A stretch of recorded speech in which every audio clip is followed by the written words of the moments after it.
రైతు సంక్షేమమే ధ్యేయంగా కూటమి ప్రభుత్వం పనిచేస్తుందన్నారు ఏపీ మంత్రి నిమ్మల రామానాయుడు. రాష్ట్రంలో అన్నదాత సుఖీభవ పథకం ప్రారంభించడంతో పశ్చిమ గోదావరి జిల్లా పాలకొల్లులో మంత్రి నిమ్మల రామానాయుడు భారీ ర్యాలీ నిర్వహించారు.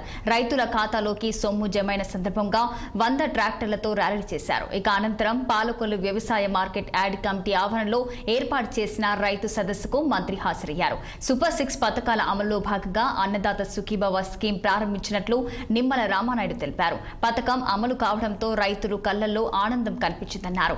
జిల్లాల్లో 9,80,00,000లకు రైతుల అకౌంట్లు జమ చేసినట్లు వెల్లడించారు మంత్రి నిమ్మల రామానాయుడు.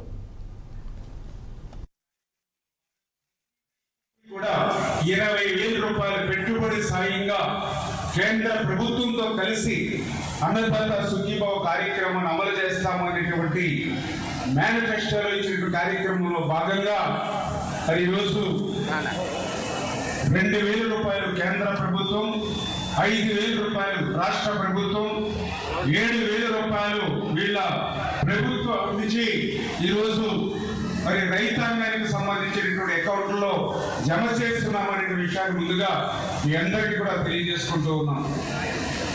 ఆ రోజు 2014, 2019 ఆ రోజు తెలుగుదేశం ప్రభుత్వం అధికారంలో ఉన్నప్పుడు రైతు క్షేమమే, రైతు సంక్షేమమే ప్రధాన ఎజెండాగా ఆ రోజు ప్రభుత్వాన్ని నడిపినటువంటి పరిస్థితిని కూడా ఒక్కసారి గుర్తు తెచ్చుకోమని కూడా అడుగుతూ ఉన్నాం.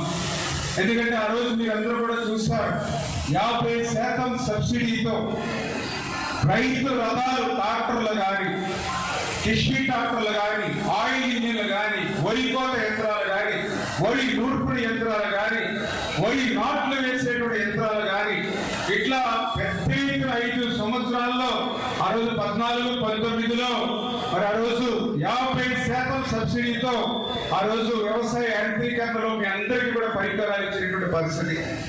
అదేవిధంగా సాయిల్ టెస్ట్ చేసి ఆ రోజు ఏ పొలానికి ఏ రకమైనటువంటి ఎరువులు వాడాలి, నత్రజని, భాస్వరం, పొటాషియం వంటి వాటివి పొలాల్లో ఎంత శాతం ఉన్నాయి, మళ్ళీ ఎంత శాతం మనం ఇవ్వాలి.